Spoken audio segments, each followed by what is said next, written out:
টি-20 বিশ্বকাপ না খেলাটা বাংলাদেশ ক্রিকেটের জন্য একটা ঐতিহাসিক ভুল। কতবার কত ভিডিওতে আমি এই কথাটা বলেছি। হ্যাঁ, মুস্তাফিজুর রহমানকে যখন আইপিএল থেকে বাদ দেওয়া হয়েছে, ইনিশিয়াল রিয়াকশন আপনি বলতে পারেন ভারতে গিয়ে আমরা বিশ্বকাপ খেলবো না। কিন্তু যখন আপনি আলোচনার টেবিলে বসবেন, নেগোসিয়েশন করে যখন আপনি ভারত থেকে খেলা শ্রীলঙ্কাতে নিতে পারবেন না, তখন আপনার ভারতে গিয়ে হলেও বাংলাদেশের বিশ্বকাপ খেলা উচিত ছিল। অনেকভাবে মাথা উঁচু করে আমরা সেই বিশ্বকাপটা খেলতে পারতাম, কিন্তু আদৌ কি আমরা বিশ্বকাপটা খেলতে চেয়েছি, নাকি আমরা আমাদের ঘরের ভেতরকার ষড়যন্ত্রেই বিশ্বকাপটা খেলতে চাইনি? ওই যে আমি বলেছিলাম ডে ওয়ান থেকে বিশ্বকাপ খেলতে না যাওয়াটা বাংলাদেশের ঐতিহাসিক ভুল হবে।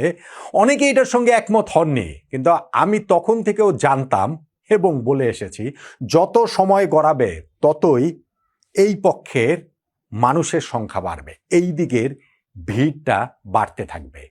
এখন সেটা বাড়ছে না, ক্রমশ বাড়ছে না। এখন আমাদের অনেকেরই একটা বড় অংশের মত পরিবর্তন করে মনে হচ্ছে না যে বিশ্বকাপ খেলতে না যাওয়াটা আমাদের জন্য ভুল ছিল। এবং আমরা কি চাই না যে কার কারণে, কাদের কারণে, কোন স্বার্থে বাংলাদেশ বিশ্বকাপটা খেলতে পারেনি সেটা তদন্ত করে দেখা হোক। সমাজের বিভিন্ন কর্নার থেকে সেই দাবিটা উঠছে এবং বাংলাদেশ সরকারের যুব ও ক্রীড়া মন্ত্রণালয় থেকে প্রতিমন্ত্রী আমিনুল হক সেই ঘোষণাটা দিয়েছেন, বিশ্বকাপে বাংলাদেশ কেন খেলতে পারেনি সেইটার তদন্ত কমিটি গঠন করা হবে এবং সেটা খুঁজে বের করে দেখা হবে। তার এই ঘোষণার পর সাধুবাদও আসছে কিন্তু সোসাইটির নানান কর্নার থেকে। আমি দেখছিলাম বিখ্যাত লেখক আনিসুল হক, তিনি তার একটা ফেসবুক স্ট্যাটাসে লিখছেন যে বাংলাদেশ ক্রিকেট দলকে বিশ্বকাপ খেলতে না যেতে দেয়াটা ছিল ইন্টেরিম সরকারের বড় ভুল। সস্তা হাততালির লোভে ইন্টেরিম দেশের পিঠে ছুরি মেরেছে, এর তদন্ত হওয়া উচিত। মানে সোসাইটির নানান অংশ থেকেই কিন্তু এই দাবির জায়গাটা এখন প্রবল। আর যখন ক্রীড়া প্রতিমন্ত্রী এরকম একটা ঘোষণা দেন, তখন আমাদেরকে আসলে আশাবাদী হতে হয়। যেই ভুল হয়ে গেছে সেটা তো হয়েই গিয়েছে। আমি সেই ভুলের পুরোটা সময় জুড়ে বলে এসেছিলাম যে বাংলাদেশকে বিশ্বকাপ খেলতে হবে, খেলতে হবে, খেলতে হবে। ফাইনালি গিয়ে যখন আমরা খেলি নাই বিশ্বকাপ, তখন থেকে আমার দাবি ছিল এর তদন্ত করতে হবে, করতে হবে, করতে হবে। আমার দাবি বিচার বিভাগীয় তদন্ত কমিটির, এখনো আমি সেই দাবিটা অটল। কিন্তু আমাদের ক্রীড়া প্রতিমন্ত্রী ঘোষণা দিয়েছেন সেই তদন্ত কমিটিটা কিভাবে গঠিত হয় সেজন্য আমাদেরকে আসলে একটু অপেক্ষা করতে হবে। যেই ভুল হয়ে গেছে সেটা তো হয়ে গেছে। বাংলাদেশ তো আর বিশ্বকাপ খেলতে পারবে না, টি-20 বিশ্বকাপ, রাইট? বিশ্বকাপ তো শেষই, কিভাবে আমরা আর খেলবো? কিন্তু যদি এই তদন্ত করে প্রকৃত দোষী যারা আছে তাদেরকে খুঁজে বের করা হয়, চিহ্নিত করা হয়, শাস্তি দেওয়া হয়, তাহলে বাংলাদেশ ক্রিকেট নিয়ে আর কেউ কখনো এইরকম কাজ করতে পারবে না। এইরকম ভাবে আমাদের ক্রিকেট আবেগটাকে কেউ জিম্মি করতে পারবে না। আর কেউ কখনো বাংলাদেশ ক্রিকেট ধ্বংসের এই ষড়যন্ত্রটা করতে পারবে না। সেই কারণে এই তদন্ত হওয়াটা ভীষণ ভীষণ ভীষণ রকম জরুরি বলে আমার কাছে মনে হয়।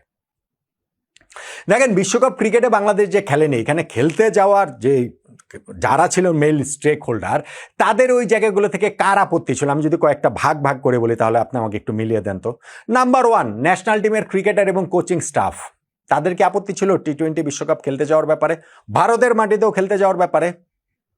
আমি যতটা জানি আপত্তি ছিল না, বেশিরভাগেরই ছিল না। খুব বিচ্ছিন্ন 1-2 জন থাকতে পারেন, কিন্তু এখন পর্যন্ত আমি কারো মুখে শুনি নাই, আমি শুনি নাই ফ্রম দ্য হর্সেস মাউথ, বা অন্য কারো কাছে বলেছেন এমন কথাও আমি শুনি নাই যে তাদের বিশ্বকাপ খেলতে যাওয়ার আপত্তির জায়গাটা ছিল।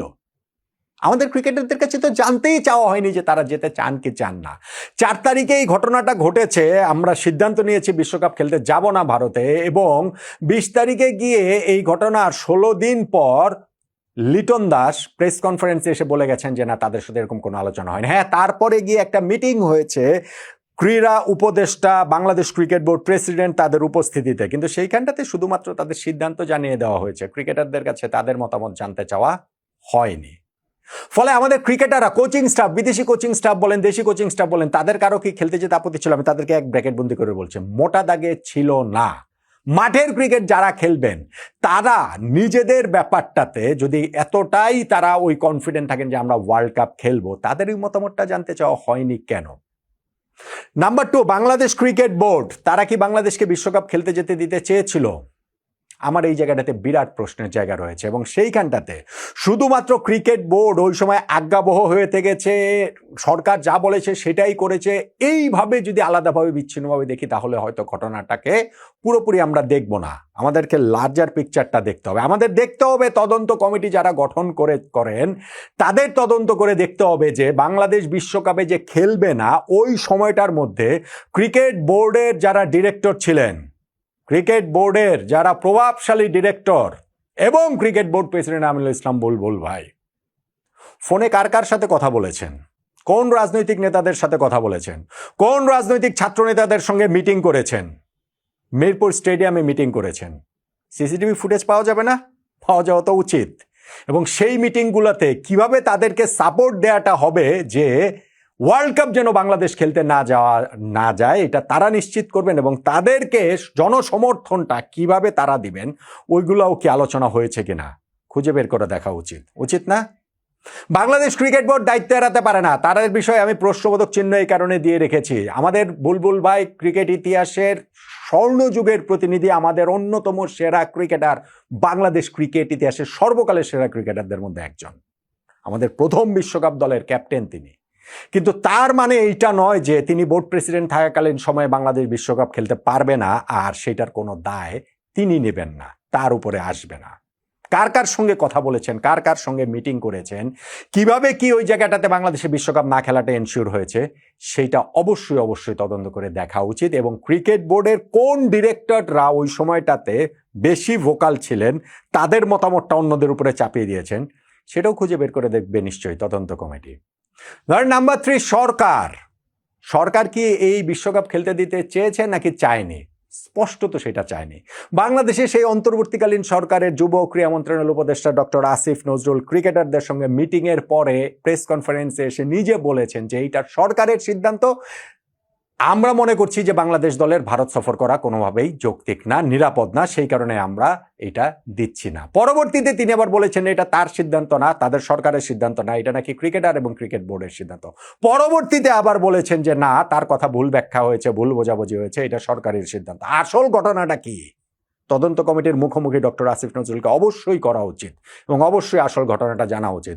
অবশ্যই এখানে 12ই ফেব্রুয়ারি যে নির্বাচন ছিল সেই নির্বাচনকে কেন্দ্র করে অন্য কোনো কি ছক কাটা হচ্ছিল কিনা, বাংলাদেশের ক্রিকেট খেলাটাকে ধ্বংস করার ছক কি কাটা হচ্ছিল কিনা রাজনৈতিক স্বার্থসিদ্ধির জন্য, সেগুলো অবশ্যই তদন্ত করে দেখা উচিত। পাকিস্তান সরকারের সঙ্গে বাংলাদেশ সরকারি পর্যায়ে কি আলোচনা হয়েছে এই বিশ্বকাপ ক্রিকেটে খেলা না খেলা নিয়ে, পাকিস্তান বোর্ডের সঙ্গে বাংলাদেশ বোর্ডের কি যোগাযোগটা হয়েছে, Bangladesh cricket board president Aminul Islam বুলবুলকে যে আমন্ত্রণ জানিয়ে কাইট ডিপ্লোমেসির জন্য নিয়ে যাওয়া হলো এবং সেইখানটাতে ভারতের বিপক্ষে পাকিস্তানকে ম্যাচ খেলাতে তিনি রাজি করিয়ে ফেললেন, কিন্তু বাংলাদেশ বিশ্বকাপে ম্যাচ খেলবে সেইটা তিনি রাজি করাতে পারেন নাই। আমাদের সরকারকেও পারেন নাই, আইসিসিকেও পারেন নাই, পিসিবিকেও পারেন নাই, বিসিসিআইকেও পারেন নাই, কাউকে তিনি পারেন নাই। এই ভণ্ডামির আসলে কারণ কি, সবকিছু আসলে তদন্ত করে দেখা উচিত বলে আমি মনে করি। বাংলাদেশ টি-20 বিশ্বকাপ যে খেলে নাই এটা একটা ঐতিহাসিক ভুল হয়েছে। এই ভুলের মাসুল আমাদেরকে আরো অনেক গুণে অনেক সুদে আসলে দিতে হতো যদি 12ই ফেব্রুয়ারি বাংলাদেশ জাতীয় যে সংসদ নির্বাচন হয়েছে সেই নির্বাচনের ফলাফল অন্যরকম হতো। সেটা হয়নি বলে আমরা বেঁচে গেছি, আক্ষরিক অর্থেই বাংলাদেশের ক্রিকেট বেঁচে গেছে। কিন্তু ভবিষ্যতে আমাদের ক্রিকেট নিয়ে কেউ যেন ছিনিমিনি খেলতে না পারেন সেই জন্য এই ক্রিকেট কালপ্রিটদের খুঁজে বের করে দেখা উচিত। অবশ্যই তদন্ত করে ওই কালপ্রিটদের খুঁজে বের করতে হবে, বাংলাদেশ ক্রিকেটকে এই কালপ্রিট মুক্ত করতে হবে। কেন এবং কাদের কারণে আমরা বিশ্বকাপ খেলতে পারি নাই, এই দাবিটা সমাজের সব জায়গা থেকে অনেক জোরালোভাবে এখন আরও ওঠা উচিত, ভবিষ্যতে যেন আমরা এই ভুলের পুনরাবৃত্তি না করি। সেই কারণটাতে আমাদের ক্রিকেটাররা খেলতে চেয়েছেন, আমাদের কোচিং স্টাফ যেতে চেয়েছেন, আমাদের ক্রিকেট বোর্ডকে এখানে যেতে চেয়েছেন কিনা, ক্রিকেট বোর্ডের প্রেসিডেন্টকে এটাতে যেতে চেয়েছেন নাকি তিনি কারো পকেটে ঢুকে গেছেন সেটা প্রশ্ন, আমাদের সরকার কি চেয়েছেন সেটা একটা প্রশ্ন। তদন্ত কমিটি এই সকল প্রশ্নের উত্তর আমাদের সামনে এনে দিবে, আমাদের ক্রিকেটটাকে ভবিষ্যতের জন্য সুরক্ষিত করবে। এই প্রত্যাশায় কি খুব বাড়াবাড়ি রয়েছে? নতুন ক্রীড়া প্রতিমন্ত্রী আমিনুল হকের কাছে ওইটুকুন প্রত্যাশা তো আমরা করতেই পারি না?